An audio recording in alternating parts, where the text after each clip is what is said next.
चलो ये question practice करते हैं। Prove that √3 is an irrational number.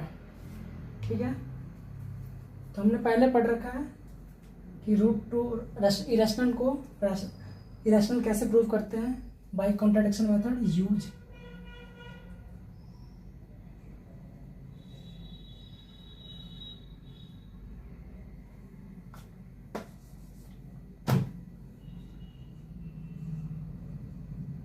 by using contradiction।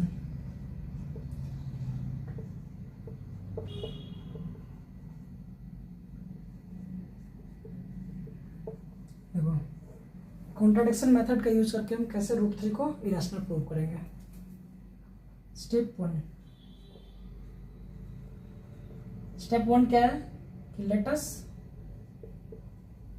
Consider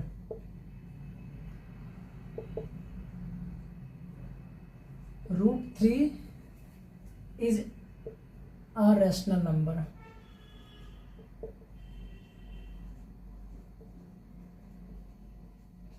√3 क्या एक रैशनल नंबर मैंने मान लिया। ठीक है, तो √3 को हम क्या लिख सकते हैं, √3 इक्वल्स टू p/q। रैशनल है इसलिए हम p/q के फॉर्म में लिख दिया। Step 2 squaring both side. Squaring both side करने से क्या जाएगा, इधर √3 का स्क्वायर इक्वल्स टू p/q का स्क्वायरिंग। तो यह आ जाएगा हमारे पास 3 इक्वल्स टू p²/q²। क्या आ गया, √3 का स्क्वायर 3 एंड p/q का स्क्वायर p²/q²। ओके, तो लिख सकते क्या यहाँ से p² equals to 3 into q²। ये लिख सकते हैं। इट मीन्स कोई भी नंबर यहाँ से क्या लिख सकते हैं, देखो p²।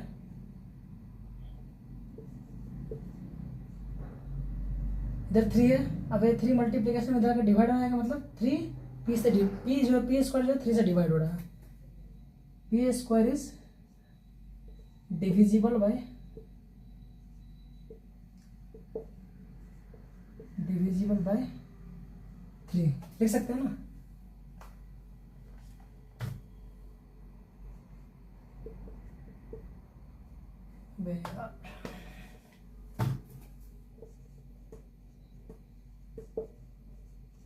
हो सकता है गलती बार बार लिखने में हो सकती है, लेकिन आप लोग समझिए p² इज डिविजिबल बाय 3 इस इक्वेशन से लिख सकते हैं। क्योंकि देखो p² इक्वल्स टू 3/3 q² आ गया। 3 मल्टीप्लीकेशन में इधर जाके जाएगा तो डिवीजन में हो जाएगा, मतलब p² को 3 डिवाइड कर देगा। और कोई भी नंबर है 3 इंटू q² लिखा हुआ है, देन ये ना कुछ भी हो, तो इसका एक तो मतलब बनता है कि p² का जो फैक्टर आ जाएगा 3 आ जाएगा। एक फैक्टर तो 3 होगा पक्का है, तो हमने लिख दिया p² इज डिविजिबल बाय 3। अगर कोई भी स्क्वायर अगर किसी भी एक नंबर इंटीजर या फिर किसी नंबर से डिविजिबल है, किसी प्राइम नंबर से डिविजिबल है, इट्स मीन्स 3 क्या हमारा प्राइम नंबर है। ये प्राइम नंबर से डिविजिबल है, इसका मतलब कि उसका जो बेस नंबर भी होगा p is also divisible bye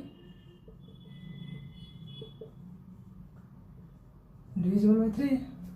obvious सी बात है 3 से डिविजिबल होगा। ठीक है, तो इसके आगे क्या करेंगे, इधर कर लेते हैं, नहीं इधर नहीं,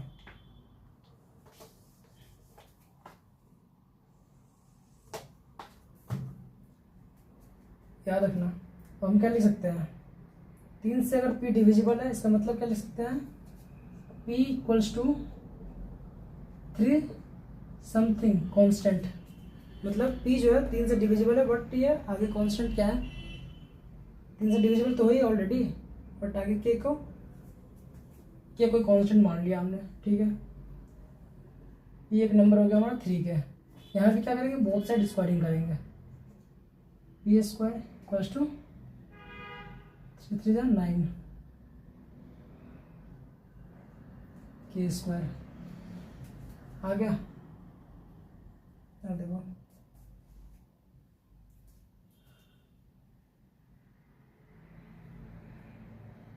देखो पी स्क्वायर का क्या वैल्यू था इस इक्वेशन से 3q²। तो पी स्क्वायर की जगह 3q² पुट कर दो, फिर आएगा 9k²। अब q² बराबर निकालेंगे यहाँ से, 3 डिवीजन में जाएगा तो 9/3k², 3 3 9। अब देखो q² का भी जो वैल्यू आया हमारे पास 3k² आ गया, मतलब q² भी 3 से डिविजिबल है। अब इसका मतलब क्या हो रहा, q² डिविजिबल बाय 3, 3 से डिविजिबल है, इट मीन्स q उसका बेस भी डिविजिबल बाय 3।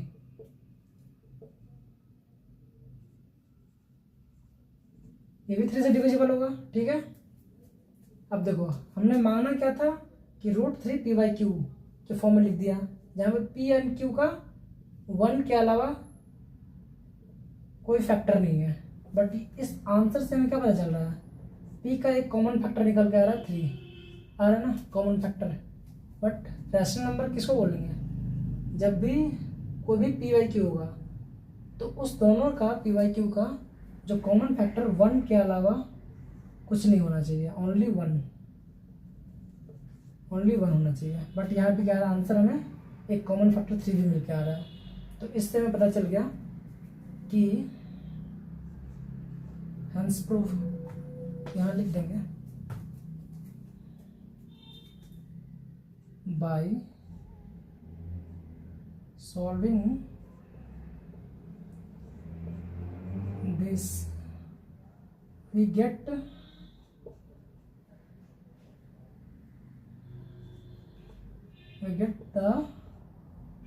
another common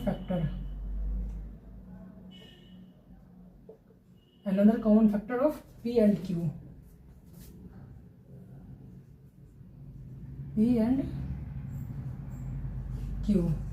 एक कॉमन फैक्टर क्या आ गया हमारा 3 p एंड q का, जो कि 3 है कॉमन फैक्टर, इसीलिए इसको क्या बोलेंगे हम p/q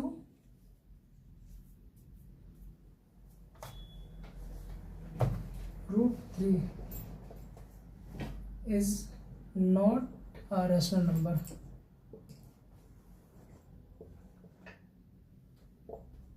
hence √3 is an irrational। Done. तो सेम एज इट इज, ऐसे √3 हो गया, √2 हमने कर दिया था, √3 भी कर दिया। अब आप लोग का टास्क है कि √5 को प्रूव करके आना इरेशनल है या नहीं, ठीक है। Same as it is contradiction method के द्वारा, ठीक है। बाय, गुड नाइट बच्चों। और हाँ, नेक्स्ट क्लास हम लोग लेके आएंगे और भी क्वेश्चन प्रैक्टिस करेंगे नेक्स्ट क्लास में। और आप लोग सब्सक्राइब कर दीजिए चैनल को आगे, ताकि हम लोग और अच्छे अच्छे वीडियोस लेके आए आप लोग के लिए, ताकि आपके एग्ज़ाम में हेल्प करें और मैथ को समझने में इजी कर दें। Okay bye, good night.